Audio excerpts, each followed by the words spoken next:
Okay, let me tell you who else we picked up. We had somebody, there was a double, so we did pick up a KI7 ZRI Don. Oh, we already got him. Also, there was named Steve. You were doubling with somebody, so Steve, could you come back with your call sign, please? I think it's a NZH, I believe. Go ahead, Steve. Thank you, Net Control. This is Steve. Whiskey 7 Delta. Steve, Whiskey 7 Delta Tango Hotel. Call sign, please. I think it's a NZH. Okay, Whiskey 7 Delta Tango Hotel. Steve, we got you. We also thank you for checking in. We picked up Roy, KI7PKL. Roy, thank you for checking in. Also, VE3CZI, thank you for checking in. And Tony W7DTH, thank you for checking in. And Gail K0ECK, thank you for checking in. Joe K4ADA, thank you for checking in. M7COR, thank you for checking in. And KK7PCH, thank you for checking in. All right, do we have any more check-ins with no comments, no tech questions, no comments? 2 times with your call sign, slowly. Go ahead, twice in phonetics. Victor Echo 3 Sierra Bravo Kilo Whiskey 9 Sierra Bravo Kilo, Bob in Wisconsin. Victor Alpha 3 Juliet Papa India, Victor Alpha 3 Juliet Papa India, JP Milton, Ontario.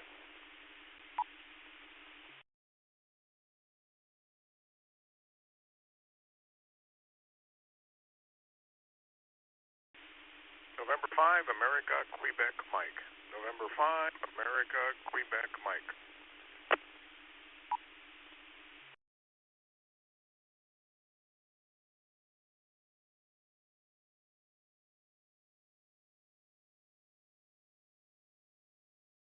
Okay, we had a double again, so I think his name was, Bob, VE3, is that HAB, is that correct, Bob? W9 Sierra Bravo 9 Sierra Bravo Kilos, Bob.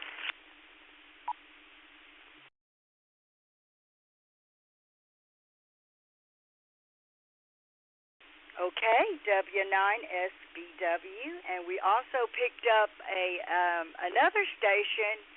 I don't think we have it correct. It's VA3IPI. Is that correct? Go ahead. Victor Alpha 3 Juliet Papa India, JP Milton, Ontario. Okay, thank you. VA3 JPI, we got you that time. Thank you. And, of course, Mike, N5AQM. It's always a pleasure to have you here, Mike. Thank you for checking in. All right, so one more time, and we're going to start taking questions after this next round. So if you'd like to get in on here and you just want to be in and out, you can always change your mind if you want to ask a question. But go ahead and bring us your call sign twice, slowly and phonetically, please, followed by your name now, please. Go ahead. Alpha Golf 0 November Yankee 0 Golf 6 November Yankee, Shannon, Austin, Texas. VE3 Hotel Alpha Bravo, Victor Echo 3 Hotel Alpha Bravo. The name is Ron, Romeo Oscar November, southeast of Ottawa.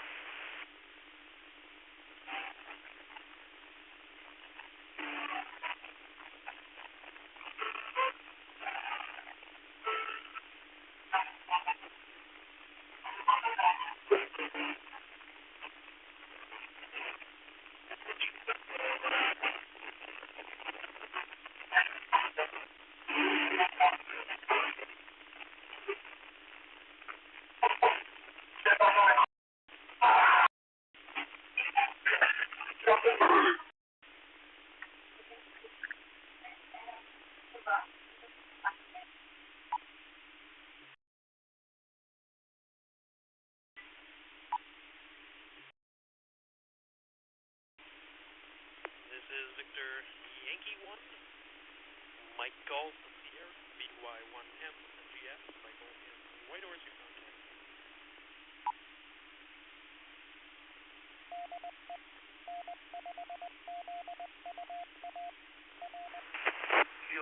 Victor Alpha 7 Sierra Lima Mobile. Charlie Victor America 7 Sierra Lima. Scott Charlie. No Bill. Wisconsin.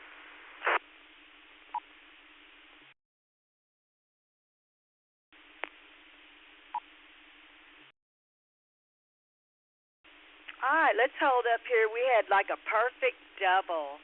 I did pick up AG0NY, Sean, and thank you for checking in. VA3HAB, Ron, thank you for checking in. BY1MGS, Mike in Whitehorse, thank you for checking in. There was a VA7, I think, a VA7, I believe. Could you come with your call sign, please? Sure thing, Nat. Victor America 7 Sierra Lima. Victor America 7 Sierra Lima. Lead in the repeater bridge area. Scott in southwest British Columbia. Wow, well, thank you. We got it, VA7SL. Thank you very much. And I think there was a Kilo Delta 9 station. Could you come with your call sign, please?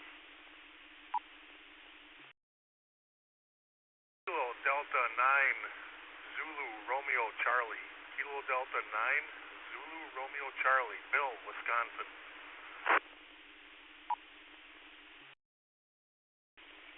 Okay, thank you. KD9ZRC. Thank you very much. All right, well, let's go ahead and start taking some check-ins for questions. Anybody that has a tech question?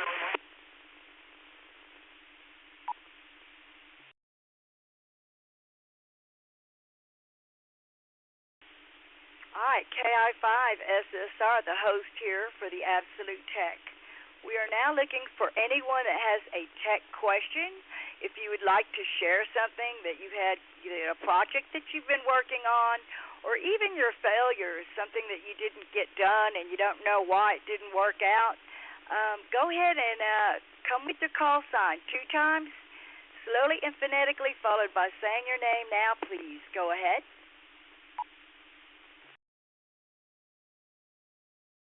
Kilo 7 Papa Zulu Bravo. Kilo 7 Papa Zulu Bravo. Does a 70 centimeter antenna need a common mode unun or balun?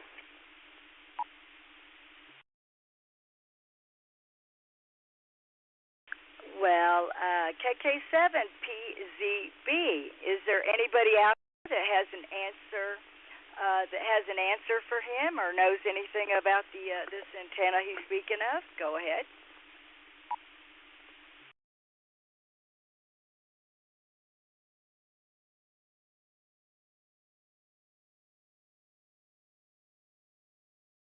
K4CUP. VO1UKZ.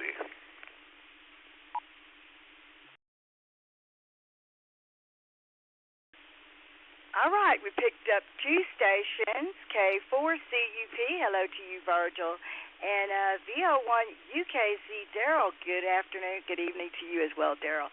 So let's go ahead and let's go to Virgil first. Virgil, go ahead.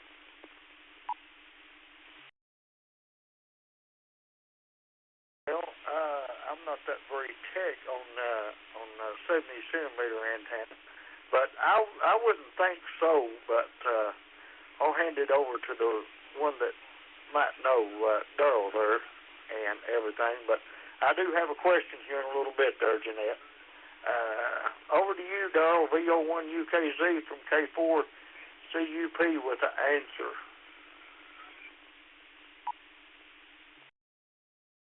Yeah, thanks, Virgil. No balums are required for VHF and UHF antennas. When you buy the antenna, all you need to do is connect your coax and make sure it's connected to the proper port on the back of your radio. VO1UKZ, 7-3, everybody.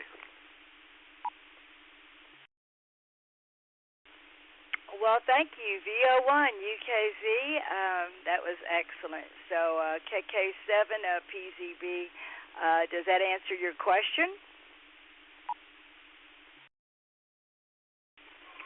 I have a Slim Jim antenna for 2 meter and 70 centimeter, and that's why I was curious about the question.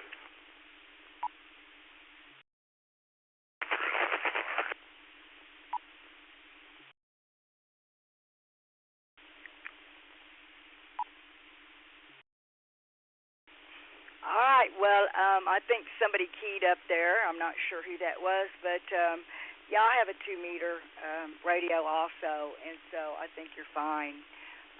But anyway, again, is there anybody else that wants to enlighten him? I think that what Daryl said is correct because it's a FM.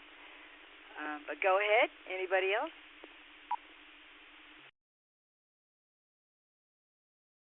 Yeah, Echo 1 Whiskey, Indian. Allen needed. And 58QM. All right, well, we picked up 2 more people.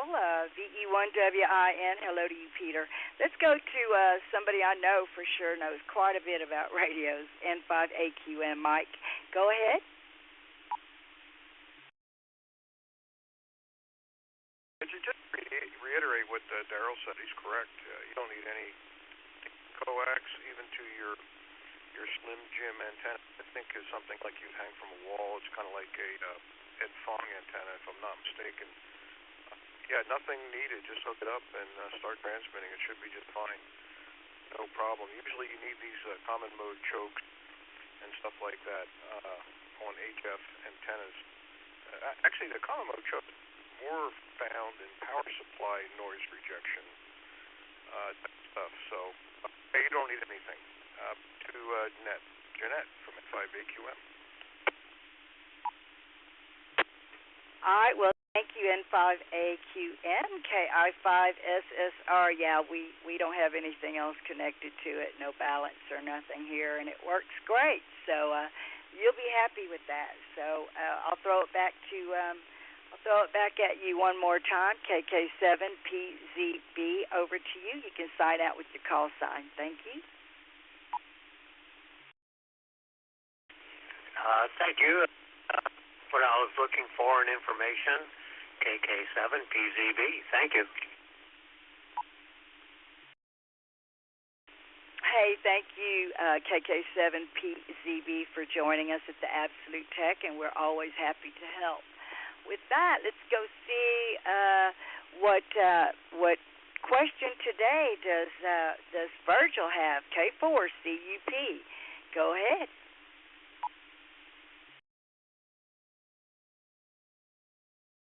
This is a data question, and I'm not as smart and intelligent as I used to be. Just wondering if anybody's ever dealt with the little digi-rig device. How much do I need to set my mic gain? What setting do I need to have my mic gain set on? And how much power should I be running to set this little device up? K4CUP.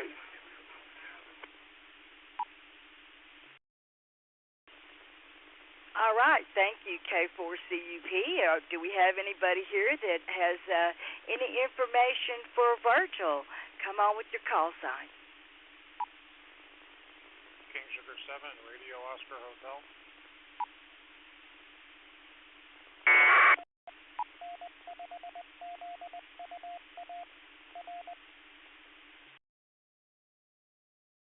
Well, all right. KS7ROH. Ed, go ahead.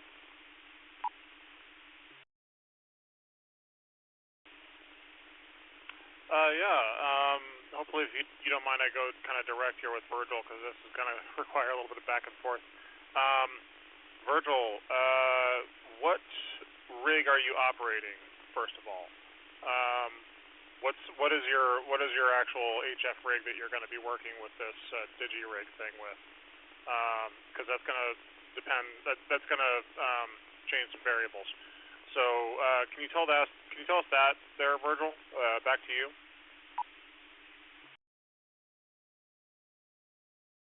Yeah, the Kenwood TS570 Delta is the rig, and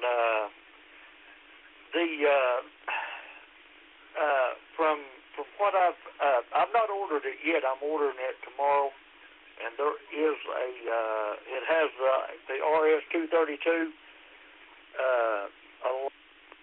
the little push-in connector. I don't know if it's 9 or 13 pin that goes in the back of the radio there. A little cat cable there. Ed, over to you.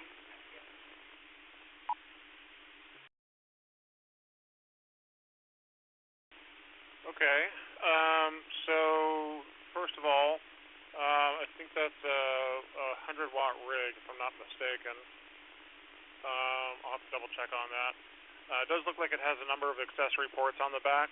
So long as you get a cable that is designed for that rig, which I suspect there probably is at least one, because I know that DigiRig sells a whole bunch of different cables. As long as you get the right one, you should be in pretty good shape. I wouldn't use more than like 50 watts on your 100-watt rig, at least to start. Most people don't operate above 100, and only some rigs can handle full power digital. Don't assume that yours can. You may overheat it and or blow it out if you run it full power for too long. So I would experiment with 25 to 50 watts and start there and see if the fan kicks on, and if so, how hard it blows, and monitor the temperatures if you have that capability. As for volume in and out, you're going to need to tune that based on the software that you're using.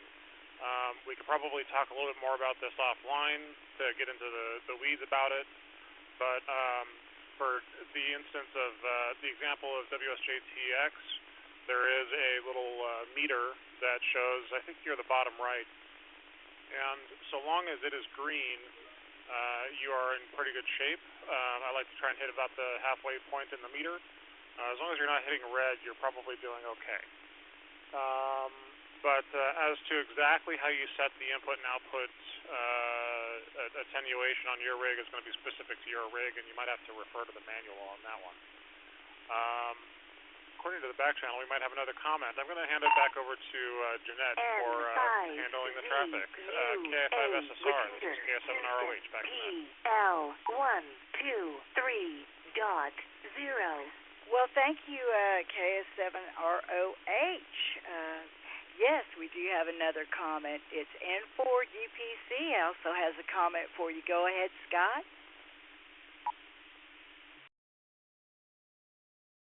I knew I should have been more explicit when I texted you. No, my comment is for N5OAK. November 5, Oscar Alpha Kilo in Austin, Texas. Just be advised that you put digital over analog frequency, so we got a big digital burst. If it happens again, we'll have to disconnect you, but if you've already taken care of it, no big deal, and thank you. Miss Jeanette. KI5SSR, N4UPC. Okay, thank you, N4UPC, KI5SSR. Virgil, did that help you? Do you have any other questions for us? K4CUP, back to you.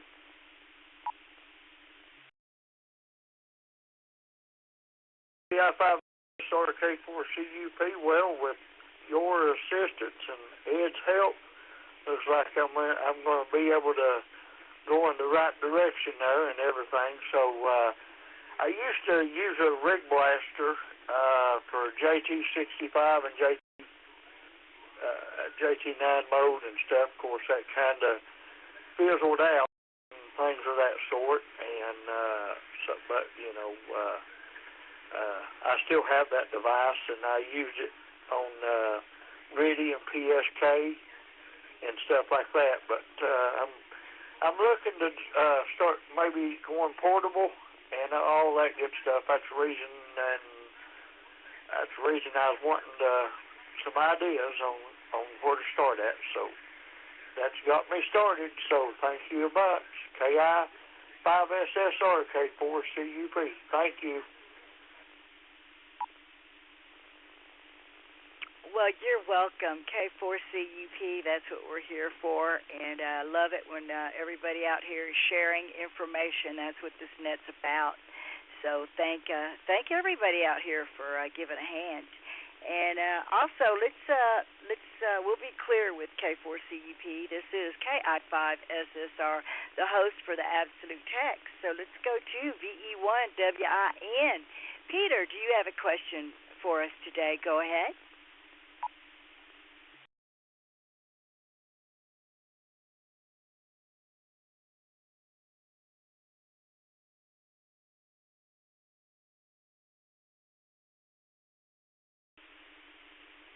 VE1WIN, are you still with us?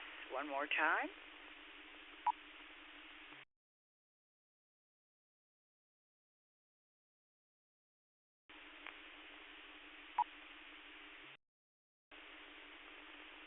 All right, well, this is KI5SSR, and you are listening to the Absolute TechNet tonight, which we're having open tech night.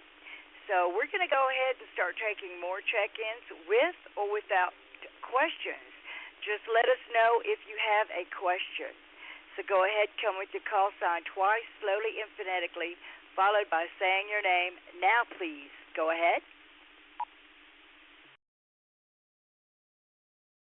This is K9EO Kilo 9 Foxtrot Echo Oscar. Justin, no questions for you, just listening.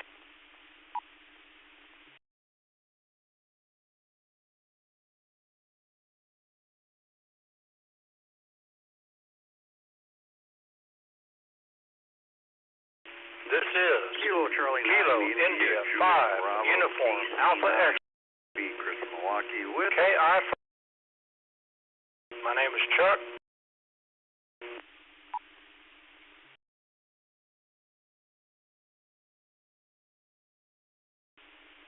Okay, we're going to hold up right there because, Chuck, you and somebody else were doubling. Let me tell you who we have here. K9SE0 Justin, thank you for checking in. KI5UAX Chuck, thank you for checking in. And I heard another channel in the background, and I think you said you have a question. So please come with your call sign and phonetically, followed by saying your name. Now, please, go ahead. Kilo Charlie 9 India Juliet Bravo KC9 IJB Chris Milwaukee with the question. I was on the double.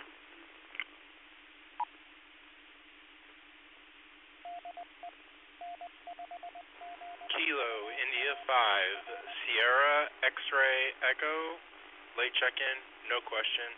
Brandon KI5 SXE.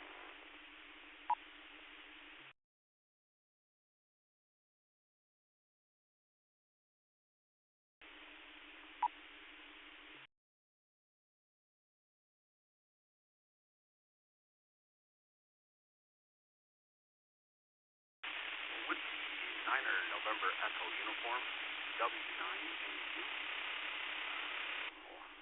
North Milwaukee. Just a check-in. No questions.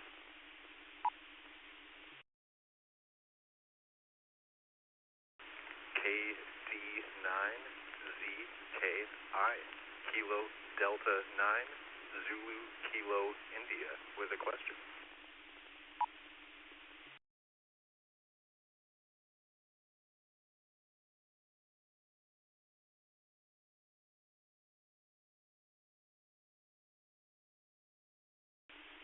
All right, KI5SSR here. We have a couple questions. So we did pick up KC9IJB with the question. So if you'll hang tight, Chris. KI5SXE Brandon, thank you for checking in. W9 NEU, thank you for checking in, and KD9ZKI with the question. So let's go on up to Chris, KC9IJB. What is your question today, Chris, and how are you doing? Go ahead. Hey, thanks for hosting the net tonight. Always good to hear you. Done some Googling, YouTube videos on 100 yards, and I brought up before Mesh-tastic on the LoRa network. 915 megahertz in the U.S., different frequencies in other countries. And I've got up a repeater, a couple side nodes I have running and stuff like that, but what I can't find is, I think my nodes are all going to sleep or something. Got all the power saving turned off, reliable power sources. It seems like, kind of like a computer, like Windows, if there's no mouse movement or anything going on, the computer just goes to sleep. And I've gone through all of the settings, and it's all pretty straightforward.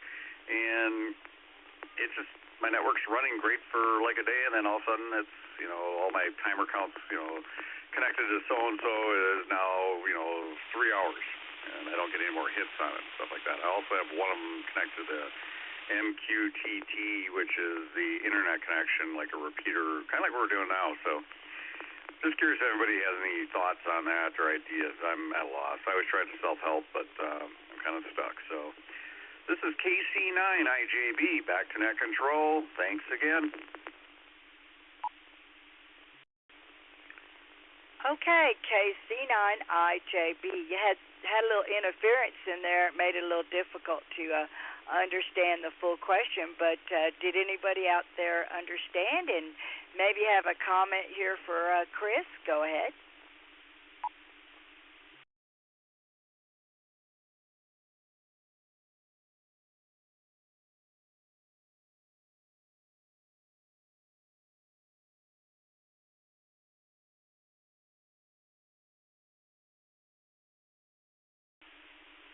Hey, Chris, could you come back with your question again, because you did get kind of interrupted, and maybe it would be easier to understand your question.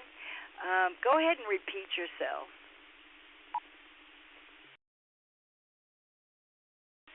All right, I'll do a quick version of it. Basically, I've got a repeater up with Mesh-tastic on the LoRa network, 915 megahertz, and I've got all the power-saving features turned off, and it seems like everything is just going to sleep after a certain period of time. Not sure what's going on. I've Googled, watched YouTube videos. I just don't understand what's going on. I don't see anybody else with these problems. I'm trying to maintain a node down here in Milwaukee by the airport. So back to you on net control, KC9IJB. Hopefully this is good. I know the FM38 repeaters are having issues with the cellular links a little bit here, so. Well, thank you, KC9IJB. That was a lot better. So is there anybody here that could help Chris or knows why his stuff is going to sleep? Go ahead and come with your call sign 2 times, twice slowly and phonetically, please.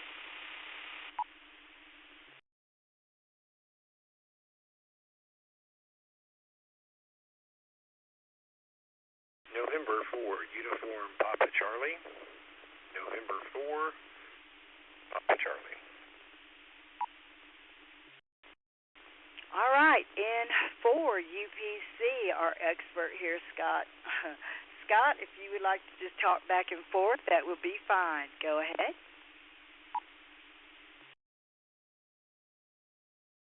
All right. KC9IJB, Chris. Did I understand it correctly that this is a mesh networking problem?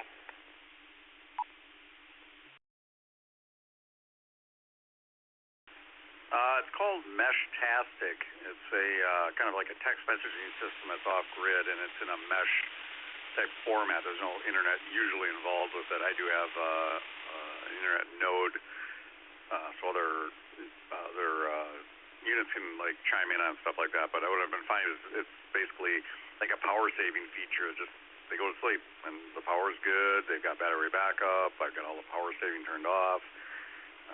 just some crazy stuff. It's all really new technology. I'm just throwing it out there just to see what people said. I've looked all over the web. I'm kind of stumped at this point. Back to you. Thank you.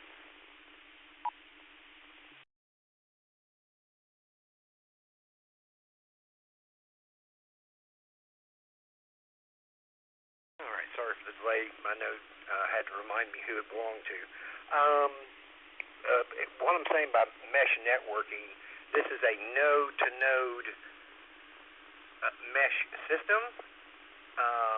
I've not heard of that, so I'm kind of trying to figure out the topology.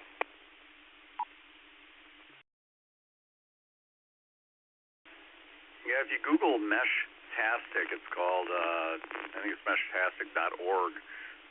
They use a lot of the Lily Goes, T-beams, T-decks, all that stuff. It's, like I said, it's completely off-grid. Basically, anybody with these things within a certain vicinity of each other can actually, it'll all link together and find a route back to your target, person you want to talk to. For instance, in Milwaukee, I go downtown. It's crazy how many people are actually using this right now. I'm a little more towards the airport, which is not as dense, but yeah, the system's still pretty cool. I'm actually very impressed with it. It's in the very early stages. Europe's, the UK, it's become very popular. Yeah.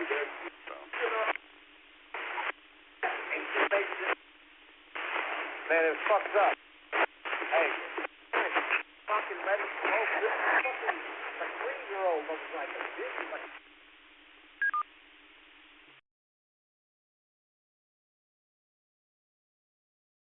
Okay. I think somebody's keying up when they don't mean to. I'm going to ask a really dumb question here, Chris. I noticed, it's coming from looks like the, I know Steve, if he's listening, will take care of that. I noticed, I was looking on here and also trying to figure out who was doing all that.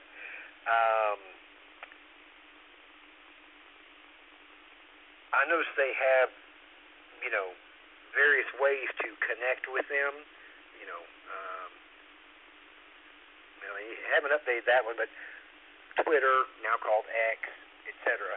Have you checked with them that way? I mean, sorry, I know it's probably a basic question, but I thought I'd ask just below the big green block.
The time is 7 p.m. Weather conditions clear. Temperature 61 degrees.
receiver doing POTA. And Yaesu FT710 has the fourth best receiver according to the shirt.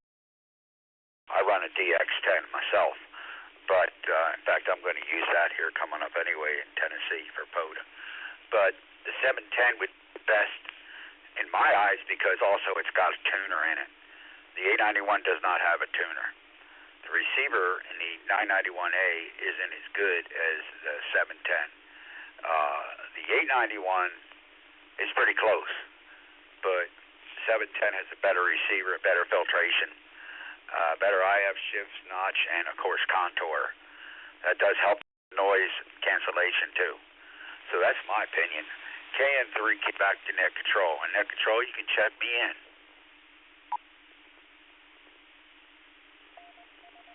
Well, thank you there, KN3Q.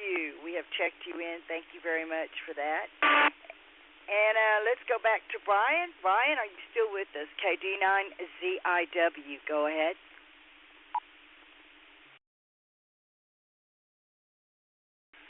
Yeah, I got a couple recommendations because I have an FTM 500, and so I get my 2 meter, 70 centimeter on that. So the recommendation was, why buy a quad band radio when you already have the 2 meter on your FTM 500? And the 710 right now is that I guess there's some sales on it, so you can get it for a little less, maybe $700 or so. Just looking for an all-in-one kind of deck. I'm a new ham. Just got my license in December, and I'm going for my general next week. So that's why I'm asking the questions and looking for as much advice as I can. You know, you can buy something once and then buy it twice, and you end up spending more money than if you just bought what you should have bought in the first place. So I'm always interested in hearing advice and other people's opinions. So thank you very much.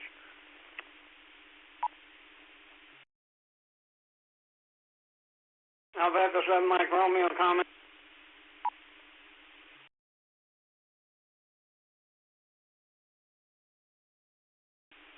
Well, hello, AE7MR. I was waiting for you to make a comment. I figured this is your chance out here. I just want to say one thing about that is I know I bought an all-in-one, and it turned out, ended up selling, but it just depends on what you really want. But I guess I'm a woman, so I can't make up my mind. So let's go ahead and go over to Terry, and he's probably pretty good about making up his mind. So over to you, AE7MR, for your comment.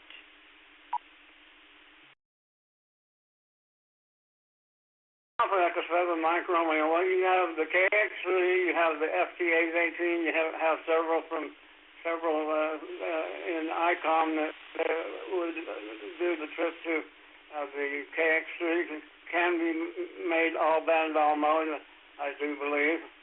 And it's almost a shack in a box. It's not more or less. Your equipment, you're just like I have the FT818. It's in a computer backpack on the back of my wheelchair, and it goes everywhere I go. Whether I get it out or not depends on the surroundings.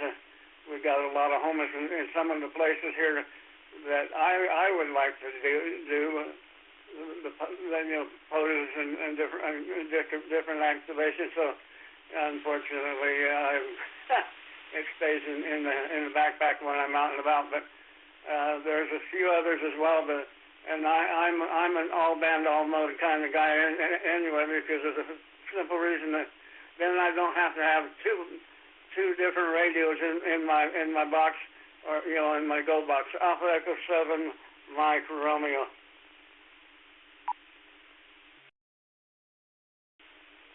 Well, thank you, AE7MR, KI5SSR, and also do you want to say to Brian, KD9ZIW, welcome to the hobby and glad to have you here. And do check out our website at absolutetech.org. Sign up for our emails. Check out our Facebook page. you can get further help by doing that. So I'll throw it back at you and see if that helped. KD9CIW KI5SSR. Go ahead.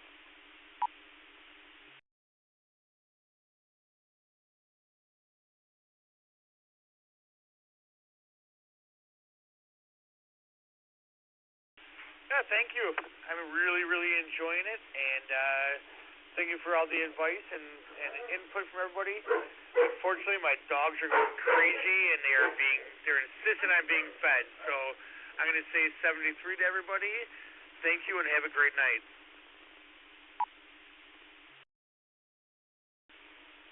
Well, heck, Brian, thank you very much, and you have an awesome day, and happy Valentine's Day. Maybe you'll get a nice radio from your Valentine. Everybody here. Anyway, this is KI5SSR. We have let's go talk to Tom, VE3MQ. Tom, do you have any questions for the Absolute TechNet today? Go ahead. Nothing that to be hitting the scan, but it stopped here on RSB in Burlington, so I thought I would give a bean.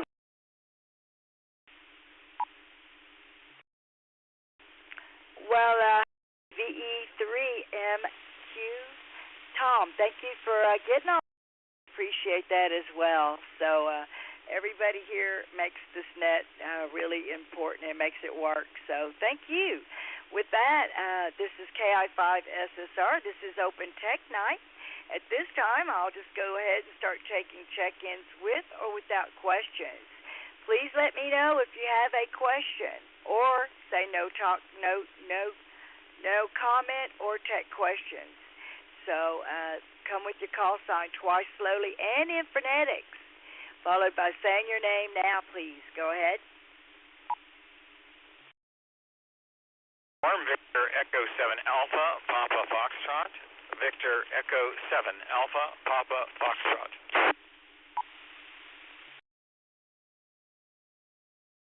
This is Kilo Mike 4, Victor Papa Golf. Kilo Mike 4, Victor Papa Golf. Judson Bet. Roll Tide Roll. Get in the net. No traffic, no comment. Just listen, see if I learn.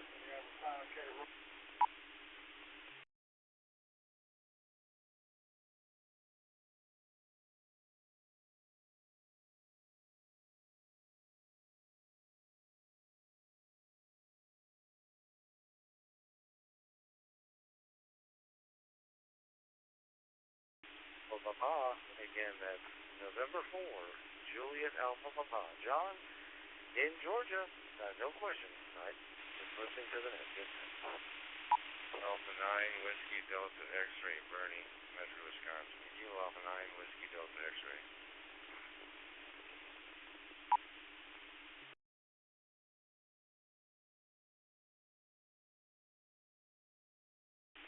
Kilo Oscar 6, Charlie Golf Uniform. Kilo Oscar 6, Charlie Golf Uniform. Terrence, Paris, California. In and out.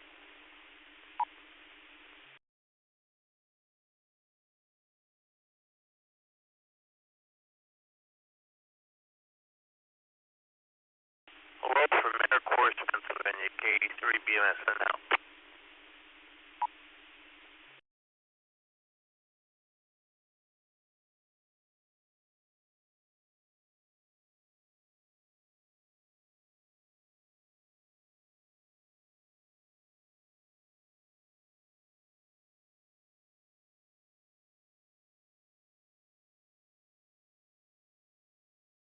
Kilo India 5, Uniform Alpha X-Ray. Kilo India 5, Uniform Alpha X-Ray. With a question.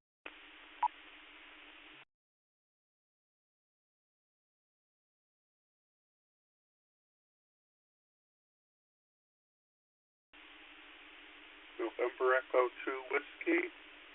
November Echo 2 Whiskey. No tech comments.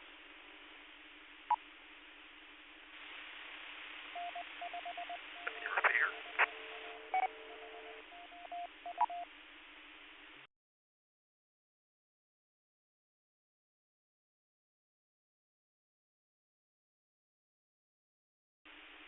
Okay, this is KI5SSR. We picked up a few people here.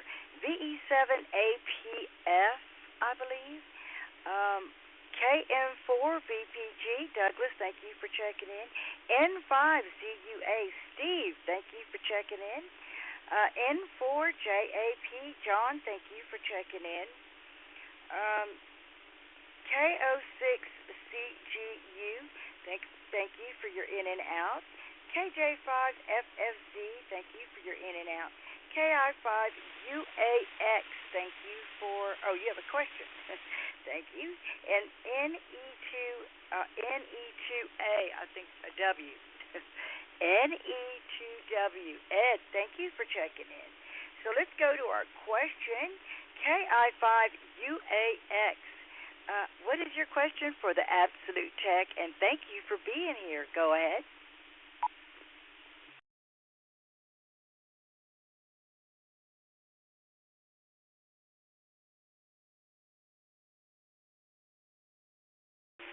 KI5SSR, this is KI5UAX. I had a question. The life expectancy or the longevity external coax. I've got about 100 high-quality coax, low loss, with a good shielding on it. But in the hot Texas sun, I was concerned about how long I can expect before I need to do any periodic as far as checking connections, all the shield. But I was just wondering, does anybody recommend periodically checking coax connections or the shielding or any of the covering in the coax cable? Because it's a pain in the ass to get up there to the shack. So I was just wondering if anybody has a recommended maintenance schedule. Okay.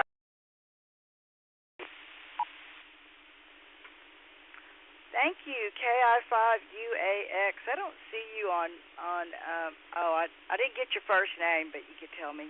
Yeah, I'm sure somebody out here has an answer, but I do know that we have a lot of coax out here at my house, and yeah, we do put gook and stuff on the connectors to keep it from getting wet, and so you do really need to keep an eye on it, just we go out there and look at it, and we've had to replace when you start having to troubleshoot stuff.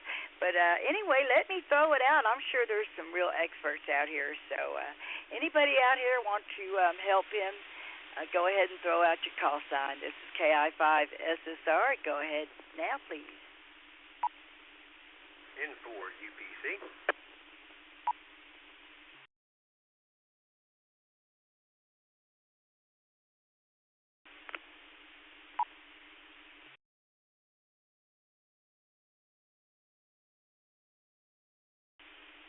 N4 UPC, you can go ahead and talk directly to KI5UAX. Go ahead. Alrighty. Thank you, Miss Jeanette.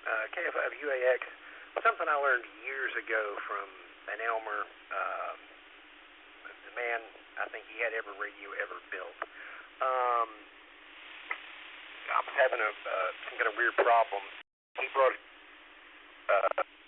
antenna analyzer over here, took the coax out of my radio, plugged it into his analyzer, and went, yeah, you've got crimped right or whatever, and sure enough, that was the problem. And he said, it's all I use. If I start seeing something going weird, I put the analyzer on it, and it will tell me, hey, there's a problem here. You've got a hole in your coax, one of your connectors wrong. I do agree with Jeanette that you want to try to seal it up as much as you can. But at the same, there's two rules of thumb, if you will. One is if you seal it up really tight, if water does get in there, it has nowhere to go. And there are some that say, well, if you sew up really tight, moisture won't get in there. So, I mean, you know, I think it's like grounding and bonding. Everybody, you know, has their way of looking at it. I'll just put it that way. I'm not going to say which is right, which is wrong. But the antenna analyzer, I'm definitely a true believer on that. Let me turn it back to Miss Jeanette. KI5SSR, N4 UPC. N4 UPC KI5SSR, and yeah, Charles, we actually had to take our antenna analyzer outside because we were having a problem and we couldn't figure it out. So instead of doing it from the inside, we went outside and had to unhook it from the connection there to figure out. One of them did go bad, and we were surprised. But we found out with the antenna analyzer outside as we tested each one, because we have a few of them. I've got an 80-meter loop and a few other in-fed wires out there. So not only do we seal it up with some gook stuff, but my husband also puts electrical tape around it too, so it's sealed good. Anyway, let me throw it back to KI5UAX and see if that helps you. Is there anyone else that, before I throw it back at you, that has a comment? Go ahead. 7 Papa Golf Echo, Randy, North Vancouver, Victor Echo 7 Papa Golf Echo.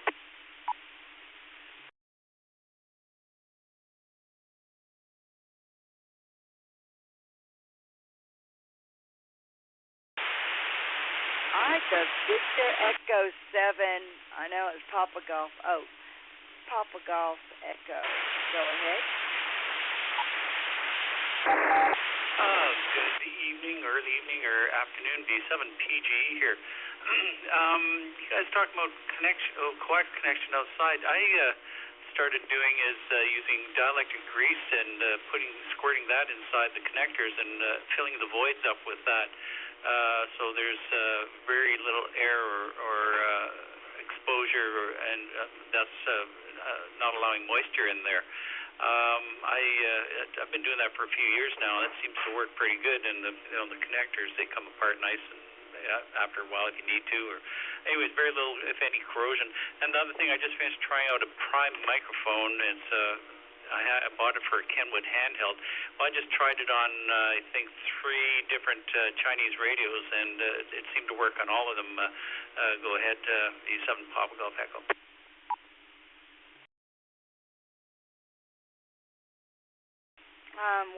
Thank you, VE3PGE. Let me hand it back to KI5UAX. Maybe you're getting a lot of good information here. Charles, go ahead.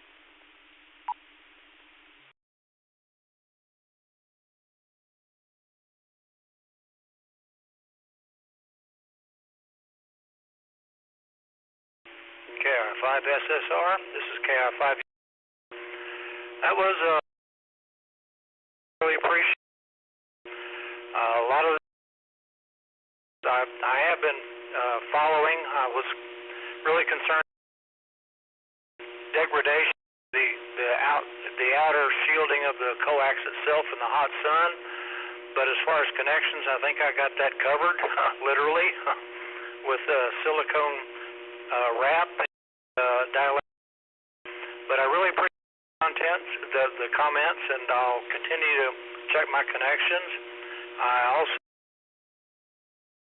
reflected signal and reflected power, so I'll just keep an eye on it. And I want to thank you for the comments from N4 UPC Victor 7 Papa Golf, and really appreciate the information on the TechNet. And thanks again, KI5SSR. This is KI5UA. I'll be clear and listening. One additional comment, please.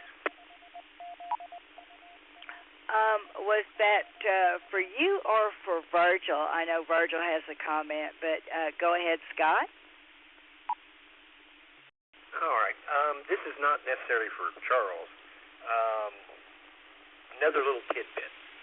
I know there are some hams that swear by compression fittings, and that same Elmer, who was just a super guy, electrician, etc., retired electrician. He told me, I asked him about those because I saw them somewhere, and he's like, well, no, I know the cable TV companies like to use them, but, that's a very small, lightweight, or lighter weight coax as, compared to, like an LMR 400, which is much heavier. He said, which is what I was using, he said, now you really want to get them good, a good hot joint. He says, I've never gone wrong with it. So just throwing that out there, just for kind of general information. Sorry for interrupting again. KI5SSR from N4 UPC. N4 UPC, KI5SSR, and the Absolute Tech. Do not apologize for help. I think, somebody out there might be listening, and maybe that thought will come into their head as well, because there's lots of good stuff out there. And I know Virgil has some good stuff to tell us, so let's go listen to Virgil's good stuff, because he plays a lot of radio. So K4 CUP, over to you.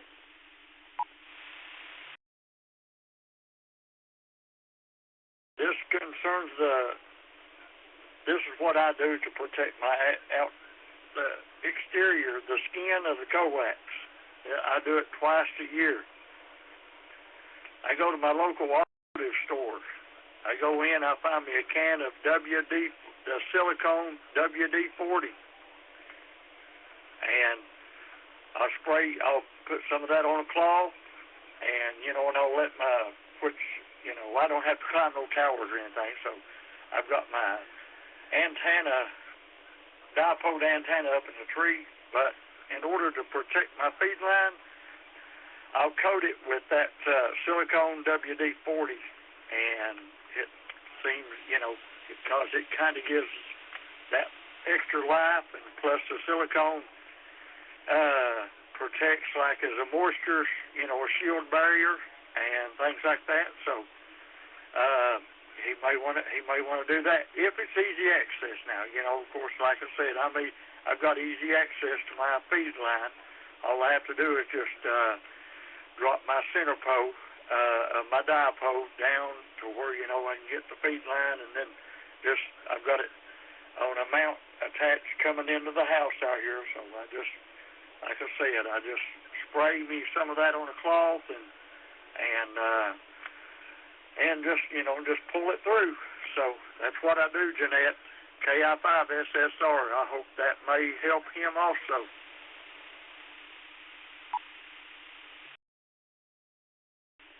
Well, thank you, K4CUP, KI5SSR. It does not hurt. I have not heard that before either, and I find that to be very interesting. So I think my other half is listening, so you never know. We might have to look into that. So thank you for that tidbit, Virgil. I appreciate that. All right, so I hope that helped, and so we will be clear with K4CUP and KI5UAX as well. All right, so let's start taking some more check-ins. You're listening to the Absolute TechNet, and we are interested in anything you're working on, or any projects that you have on, or any failures as well. Don't forget failures. You can get information on that as well. So, but anything that you would like to ask, any questions or projects or failures, or if you just want to get on our list so that we know that you're out there, come with your call sign, twice slowly and phonetically, followed by saying your name. Now, please go ahead.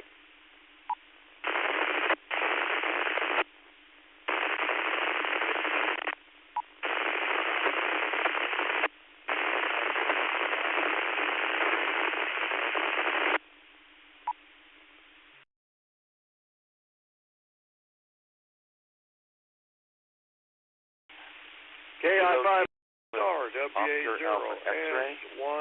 We were talking last night about questions, and I forgot what they were. WA0SYC. Listening.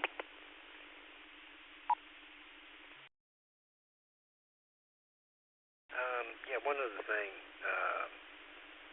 That long, staticky, sounded like somebody may be checking in. They were coming from the W6TRW in Redondo Beach, California. If they could turn up their power or get in a better position, might be easier to copy them. Sorry for the interruption. In for UTC.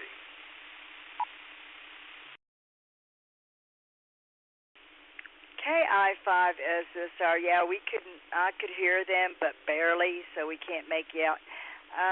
Yeah, we picked up KK7OAX, and Hank, I did not get your call sign. I know you, but, I hear a lot of call signs, so I knew it was you, so if you'll come back with your call sign, I know it's W something. Come on with it, Hank.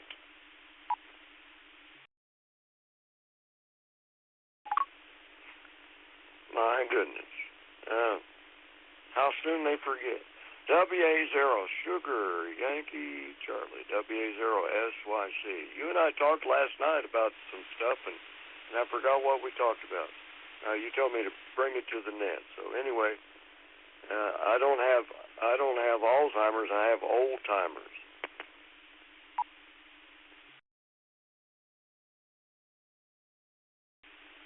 All right, Hank. WA0SYC.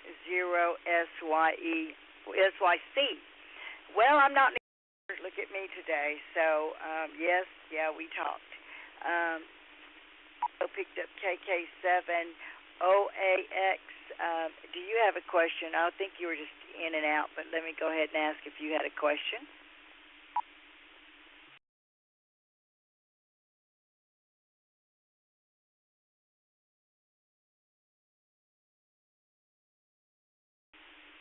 Okay, this is KI5SSR. Hank, do you have a question? WA0SYC, or have you forgotten your question? I know you're working on a lot of stuff with some Raspberry Pis, so maybe you ought to be asking that question about whether or not you can use that to run it through your radio.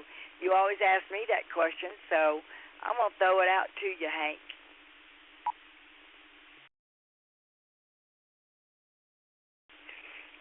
Yeah, let's talk about it. I don't know. There's a lot of node people on here, so maybe you know the answer to the question. I'm looking for a way to hook a node to my Kenwood TS2000 so that without using a radio module in the node itself, have the 2000 be the radio.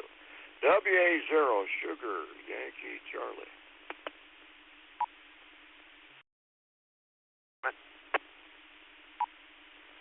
Okay, who is that with the call? Go ahead.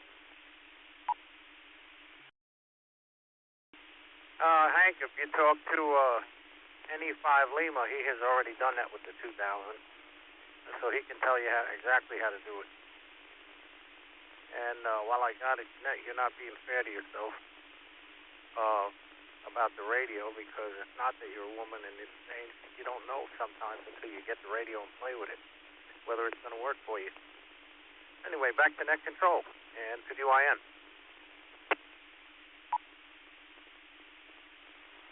Okay, your call sign to the last gentleman that was just talking, please. I didn't get your call sign. It's N2DYN. That's our friend Angelo down in Florida. Very wise gentleman. Okay, well, thank you, N2DYN. And, you're right. You have to get the radio and play with it. And so, I'm trying to work on playing with my own radios. I do a lot of digital, and today I've been playing with my FTDX10 back there, my Yaesu. So, and I need to play with it more, I can tell you, I know that. But anyway, back to WA0SYC. Hank, over to you.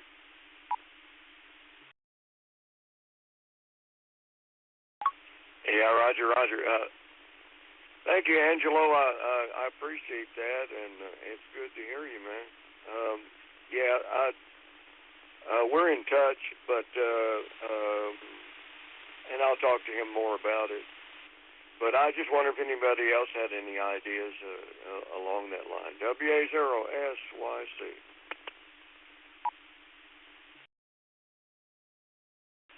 WA0SYC. Is there anybody else out here that has any input on this? Go ahead.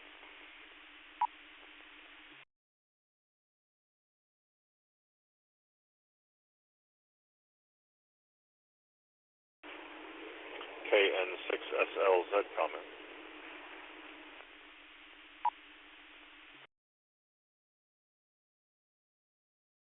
Okay, KN6SLZ, I believe. Go ahead.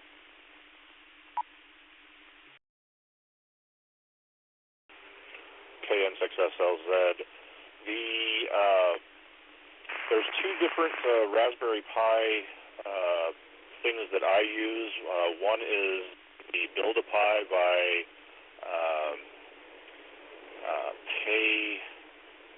KM4ACK. Jason, he's a YouTube personality, and that is available for download for free. It's an open source software, and if you hook that up and then configure your Raspberry Pi for VNC remote control, you can use it that way. There's also another product that treats, instead of treating the computer environment like a desktop, the DigiPi, and forgive me for not knowing the YouTube operator's call sign, but DigiPi, DIGIPI, that treats the radio environment like a web page, and that is accessible through a web browser instead of actually having to VNC into the Raspberry Pi. So two things to look into. If you're not familiar with either, I would recommend taking a look at both of them, KM4ACK, and I can't remember the guy's call sign for DigiPi, but he's a Central California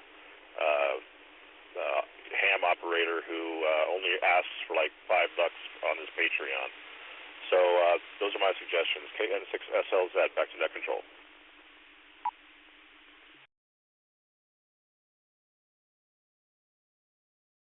Okay, well, thank you, KN6SLZ. Hank is totally blind, so, but I guess he could hear it. But anyway, and I think you were talking about Jason that's here from Grapevine, I believe. But, he's, I've met him. So, but anyway, is there anybody else that may have an answer for Hank? Anybody else out there? Go ahead.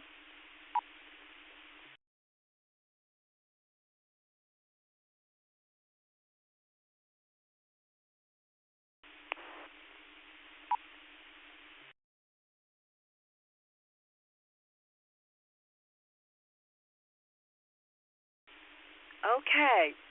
Well, Hank, WA0SYC, I'll throw it back at you for any final comments. I hope that did help, and we'll continue to help you, Hank, all that we can. So back to you.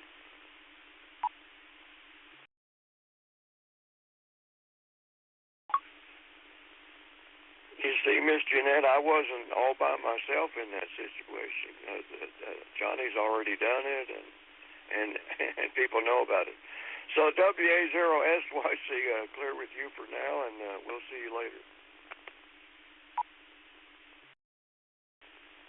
Well, WA0SYC, KI5SSR, I just heard of it, and some of the people that I know hadn't, but I didn't say it couldn't be done. So I'm counting on you to get her done. So you're going to come back to the Absolute Tech here and share that with us too, Hank. Thank you very much, though. We'll be clear with you. Let's go. I think I might have skipped someone, and if I did, I totally apologize. Bernard, KA9WDX. How are you doing this evening? And do you have a question for the Absolute Tech Net there, Bernard? Go ahead.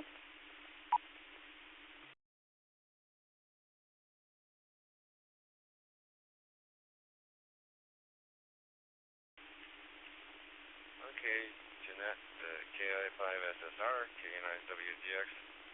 Just hello, everyone, and mostly comments, I guess you could say.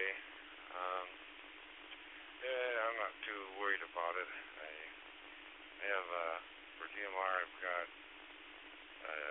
Radiata DTD 77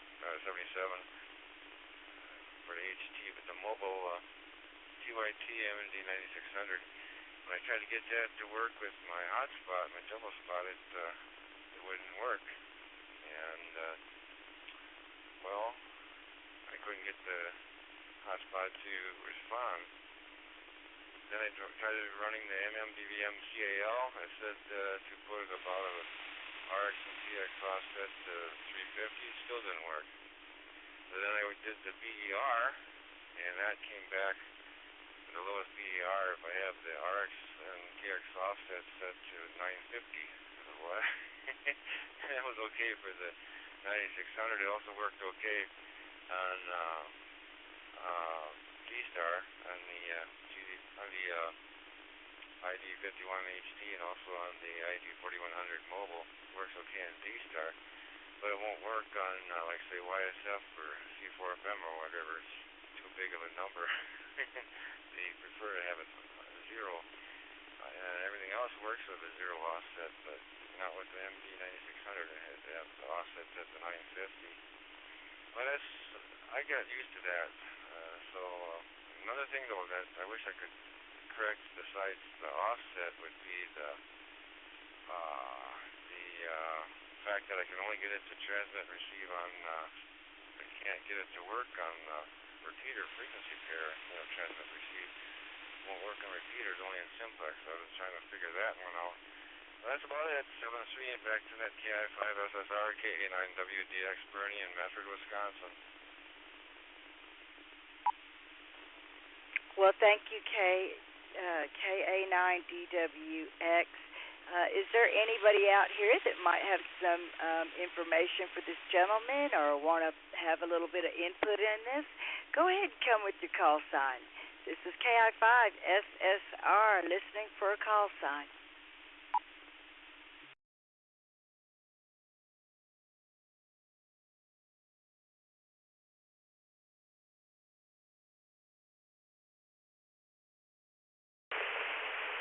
Kilo Delta 5, Kilo November Alpha. November Alpha, this is John.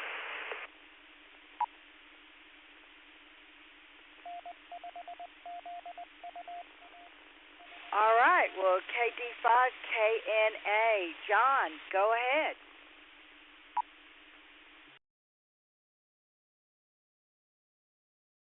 Last round to check in, so I want to say hi, and we're down here in Tulsa, Oklahoma. Just want to tell everybody hi for the evening, and I've never checked into your net before.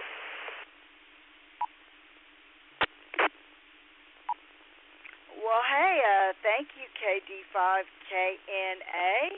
Well, I appreciate that. You need to check out my website sometime at 11cats.org. I do have a little server out there, too, so check it out. But thank you. And is there anybody out here that might have any input for Bernard? If not, Bernard, you can bring it to our Facebook page or go to our website at www.absolutetech. And, maybe there's something. We have a lot of cool links. I've noticed that. I've gone through some of them. They're very, very helpful. So do check out some of those links on our webpage as well and get signed up for our emails. Anybody else out there have any information to offer Bernard here? Go ahead.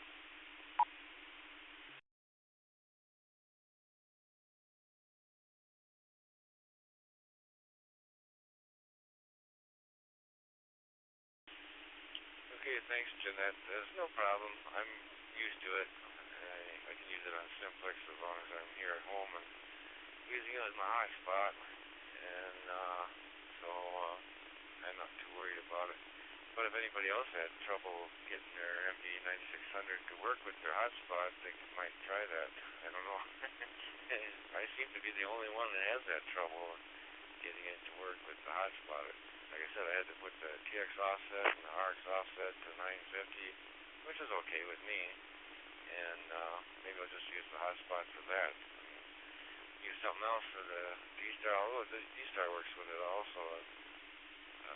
But the YSF for the C4FM, the FT70D and the FTM7250, which I'm talking on right now, they point to the hotspot. They have to have the offset set to 0, or somewhere near that anyway, in order for that to work. But that's okay.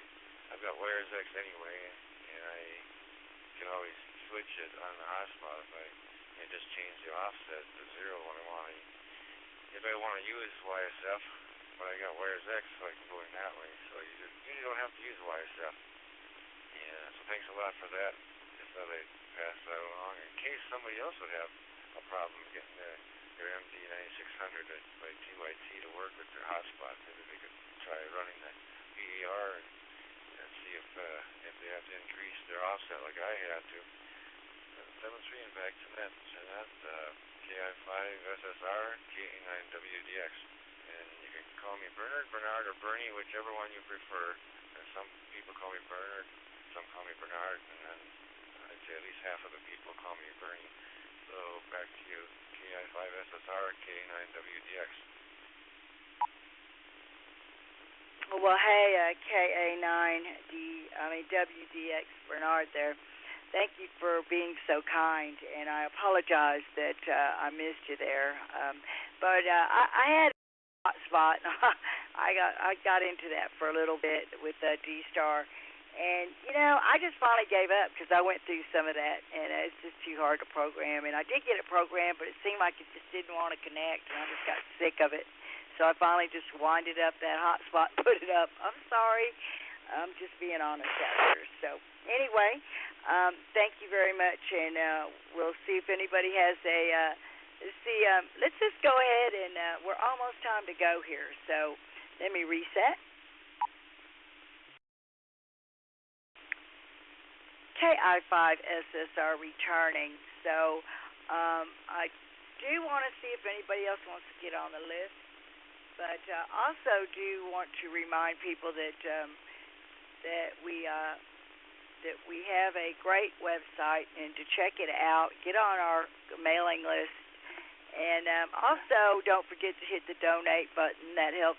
Your contributions help us keep these nets running.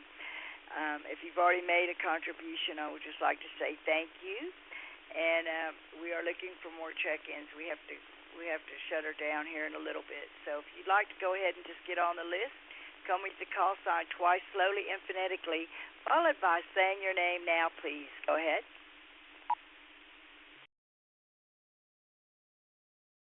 K4CUP with a brief comment.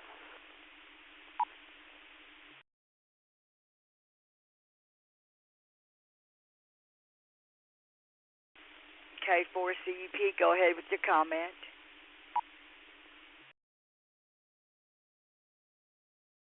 Goes along with the guy there, the last gentleman there. I wasn't paying no attention, and I've got NetLogger running on the Raichu app, and I have to go back and forth, so don't have it on the front of me.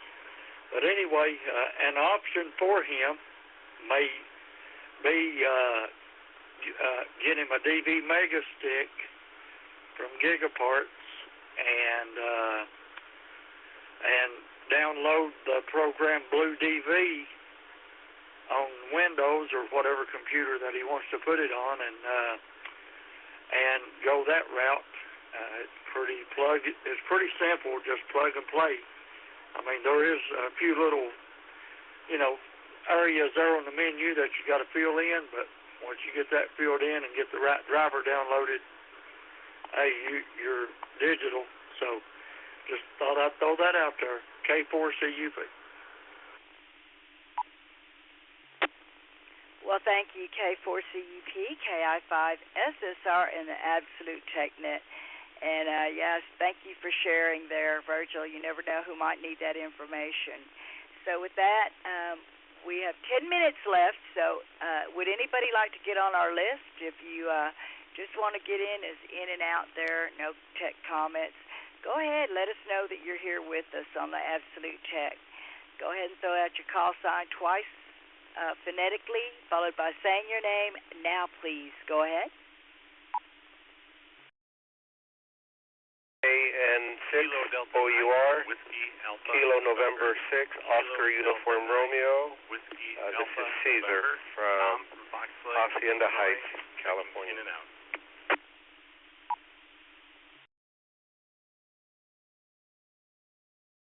Charlie Lima Delta, KF4CLD, Allen, California. In and out.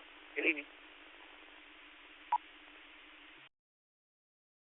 This is KJ5UE, Kilo Juliet 5, Bravo Uniform Echo. Kilo Juliet 5, Bravo Uniform Echo. Josh in Texas, in and out.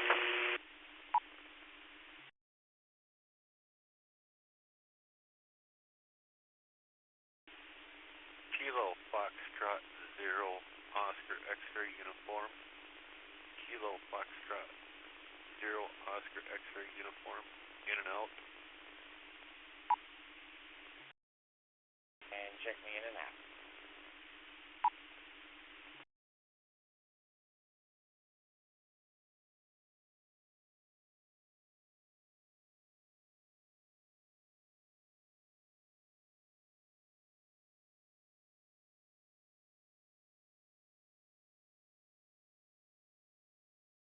Okay, we had a few doubles here. So there was a Whiskey Alpha 7. Can you come back with your call sign, please? Whiskey Alpha 7.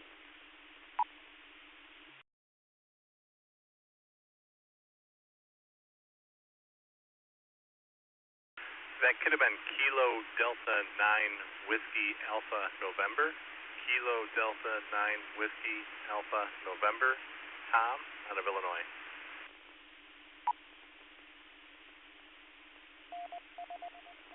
Okay, that could have been KD9WAN. And thank you. Do you have a question? In and out. Nope, Kilo Delta 9 Whiskey Alpha November, just in and out. Good evening, everyone. Okay, thank you. I also picked up a KN6OUR. Thank you for checking in as well there. And KJ5BUE, thank you for checking in. And I see a KF0OXU, I believe. I think that's Dawn. Thank you for checking in. So is there anyone else? There was an in and out station, but we didn't catch you. So if you didn't hear your call sign, go ahead and give it to us again, please. Victor Alpha 3, Sierra Lima Juliet, 3SLJ, Scott in Hamilton, Ontario, in and out. Cartersville, Georgia, 73s to everyone on the net. Check me in and out. Good afternoon. Okay, I'm going to hold it up. We picked up VA3SLJ. Scott, thank you for checking in. Someone else, and you said in and out, and I think you're using a Fusion or something like that, or a DMR or something, but could you key up and wait before you give your call sign for a few seconds, and then give me your call sign two times slowly in phonetics, please. I think it's a Georgia station. Kilo 4, Sierra, Oscar, Uniform, KI4, SOU. The name here is Shane, Cartersville, Georgia. Check me in and out. 73s, everyone on the net. Okay, thank you, K4SOU. Sean, thank you. We got you on the log there. Have a great day. Anyone else? We're fixing to close. Come with your call sign twice, slowly and in phonetics, followed by saying your name. Now, please, last call. Kilo Delta 9 Zulu Romeo Bravo. Kilo Delta 9 Zulu Romeo Bravo. Trace from Coloma, Wisconsin, checking in and out. This is Kilo Juliet 5, Echo Bravo Juliet. Juliet 5, Echo Bravo Juliet. No traffic, checking in and out. And I believe the other transmitter was KI4 SOU, Kilo India 4, Sierra Oscar Uniform. This is Delta 5, Alpha Juliet Zulu, Kilo Delta 5, Alpha Juliet Zulu, Alex, Houston, Texas. In and out, no comment.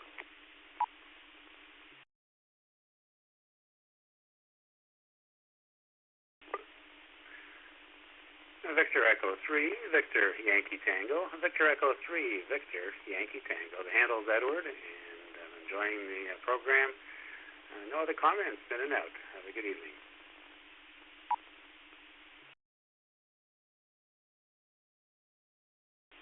Okay, I'm going to stop right there because we're fixing to have to be off. So VA3SLJ, thank you for checking in.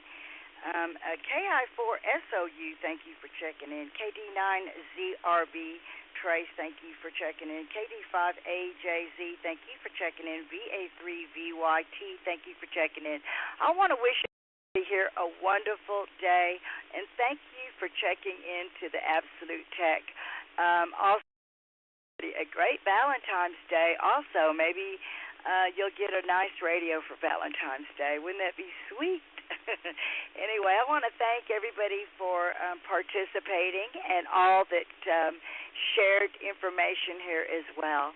This is KI5SSR from the Absolute Tech Net. We're wishing everybody a wonderful day, and stay tuned for the next net that's coming up. 73 from the Absolute Tech Net.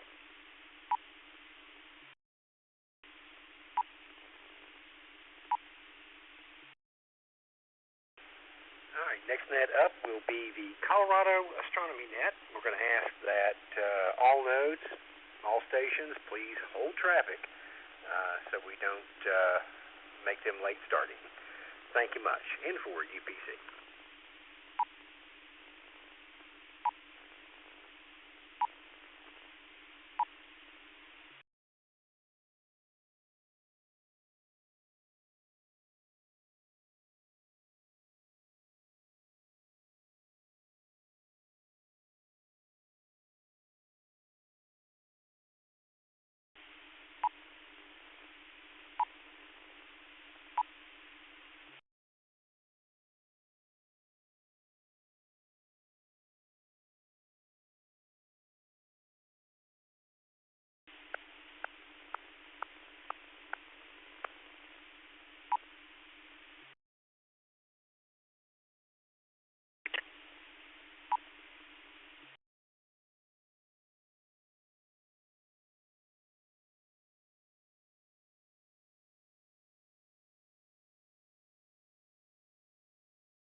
Good evening.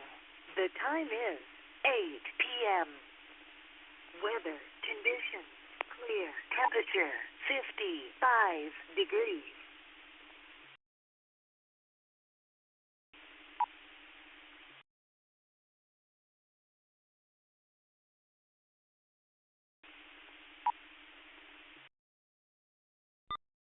Deals, I don't know. I thought the future was going to be pretty cool. But they just keep on recycling old styles, and I'm getting kind of annoyed with it. So hopefully one day there'll be some cool fashion trend or something. Maybe I'll get on board with it. I don't know. But anyway, that's the one thing that comes to mind. As far as inflation and everything, of course, yeah, that's frustrating for me. Buying a house that we just got almost through doing has been pretty frustrating because now we're looking at property taxes, we're looking at all the insurance and everything, and it's just like, man, there's just one more thing to nickel and dime me. But it is what it is, so we'll struggle through and make it work. WX5KR back in net control. Hey, thank you, Corey. Anybody have any questions for Corey? Anthony? You already knew. Super Bowl. So the 49ers have always been where they are, from what I understand, at least now that I've known all my life. Let's see. As for some of the things that annoy you, fashion, yeah, it does suck. We constantly redoing stuff. So music too, kind of the same way. If you think about some of the music here in the States, we don't make new music anymore. We just copy the old music and put different lyrics with it. It started out with some of the rap, which really made me laugh because some of the music they were doing was like from like when soul music first came out, or when they first started rock and roll. You know, it's like, are you serious? That beat was back in the 50s. Wake up, try to make something new. So we're not original anymore. There's no more originality anymore. So W5LIC, back to net control. I definitely agree with that, Anthony. I heard a song recently, and I was like, man, I know that beat. That's from that song in the 90s. Like, and folks listening to it now, the kids have no idea where that comes from. As soon as they started sampling music, it just became like kind of a joke. I wish people would come up with their own beats and their own stuff and do something interesting. But we'll see. Maybe it'll happen one of these days. So we got to get tired of this stuff eventually. WX5KR back to net. All right, this is Rudy, KF5QI Golf Next Trail. You know, you mentioned where they sampled stuff from the 90s. There's a couple rappers out there that were sampling Beethoven and Bach, and if you listen to their music, you will hear it. I can't remember the examples of the actual titles, but yeah, they've gone back beyond the 90s. It's like the 1490s, 1590s. They've gone back sometimes. But other than that, and when it comes to fashion, hey. I got shirts in my closet that are 10, 15 years old. I'm not a fashion queen. Man. Go ahead. So I can't really say much about fashion either, but I can say this.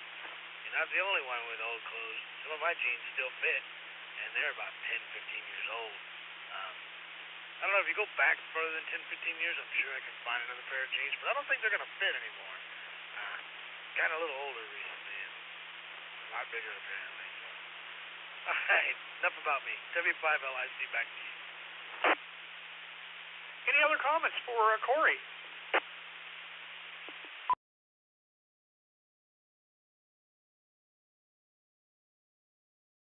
Message to WV5Y, that's West Virginia 5 Yankee, with no dashes, no numbers, like Andy used to like to say. Or you can send an email, and that's to WV5Y@amsat.org.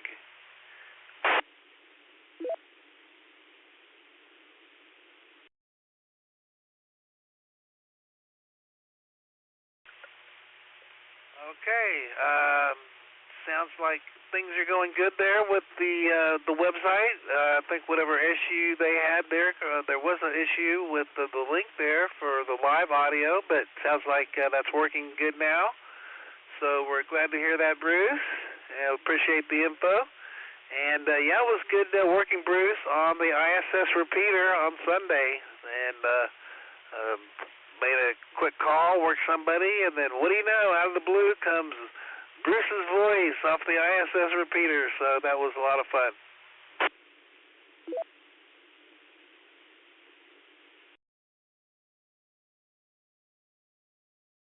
All right, this is Marty, WV5Y with the Houston AMSAT Net, and we're going over to AMSAT News Service Bulletins, ANS Bulletin number 42, and that comes from Mitch Ehrensdorf, AD0HJ. And see, the AMSAT News Service Bulletins are a free weekly news and information service of AMSAT, the Radio Amateur Satellite Corporation. ANS publishes news related to amateur radio and space, including reports on the activities of a worldwide group of amateur radio operators who share an active interest in designing, building, launching, and communicating through analog and digital amateur radio satellites. And the news feed on www.amsat.org publishes news of amateur radio in space as soon as our volunteers can post it. So please send any satellite amateur news or reports to ans-editor@amsat.org. And you can sign up for a free email delivery of the AMSAT News Service bulletins to the ANS list. To join the list, you go to mailman.amsat.org/pastorius/lists/ans.amsat.org.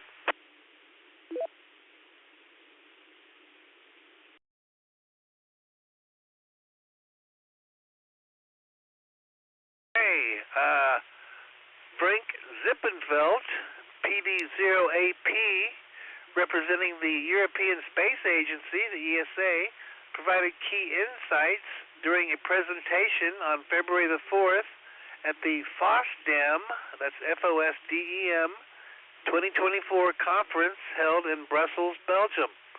The discussion centered around ESA's initiative to collaborate with the amateur satellite community in defining a prospective payload for medium Earth orbit or geostationary orbit.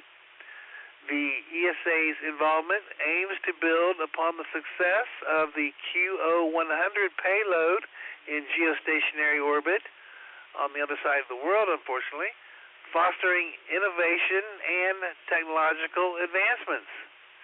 During the FOSDEM conference, the ESA Satellite Communications Group outlined preliminary ideas stressing the significance of engaging with the software-defined radio, or the SDR, community.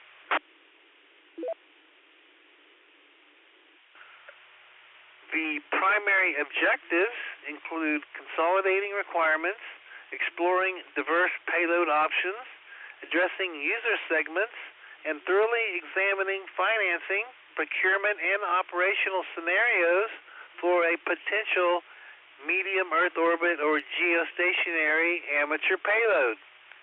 The project's scope encompasses the consideration of various payload options and trade-offs, encompassing aspects such as frequency bands, analog or digital transmission, onboard SDR, Linux, GPU box configurations, potential applications, technical risks, inter-satellite links, geographical coverage, degree of centralization, and educational components.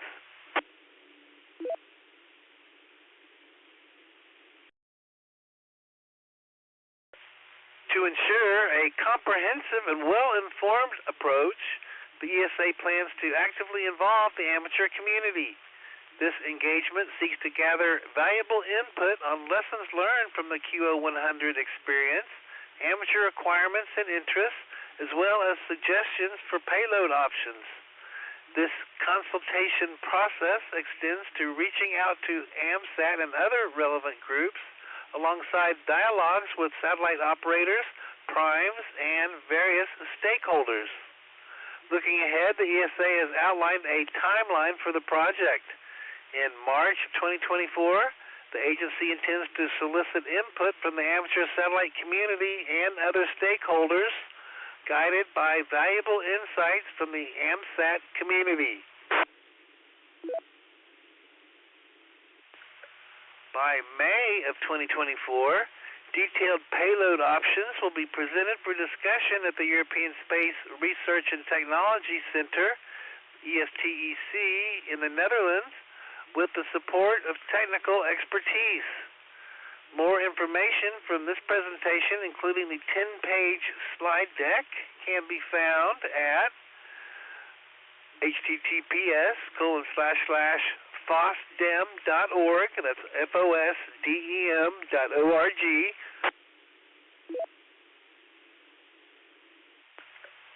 Okay, /2024/schedule/event/FOSDEM-2024-2084-design-of-a follow-up-QO-100 in numbers like 100, and then -payload. And, of course, thanks to Bruce, these links are available over at amsatnet.com, and you can just click in the upper right-hand corner of the website, and you can go to the document that has this week's links, and makes them a lot easier than trying to understand what I'm reading and type them in.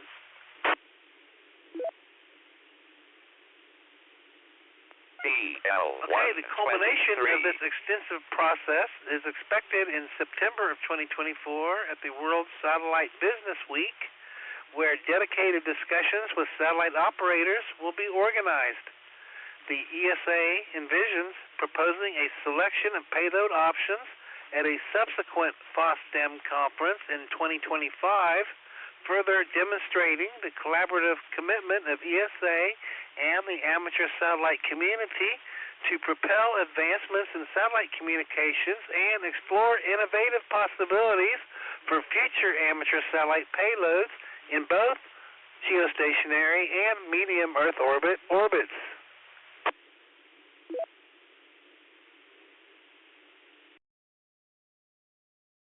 We want to say thanks to Frank Zippenfeld, PD0AP, ESA Satellite Communications Group, for that information.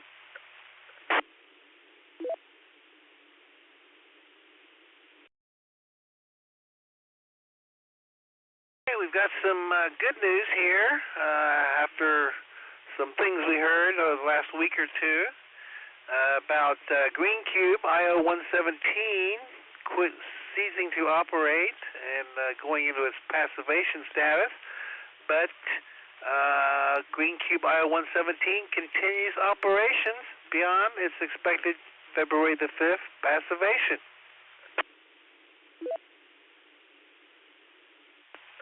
Green Cube IO-117 satellite continues to function beyond the initially scheduled shutdown of the amateur radio digipeater on February the 5th, 2024 at 0000 UTC.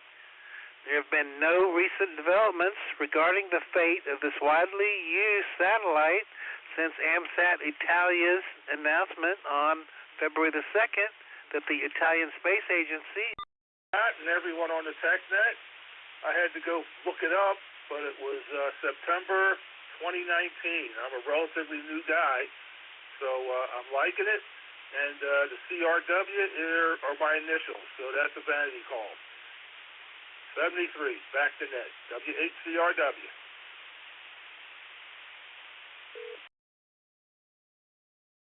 Thank you, CR. Appreciate you joining us tonight. Next up, K8GB, Dave up in Sterling Heights, Michigan. Good evening.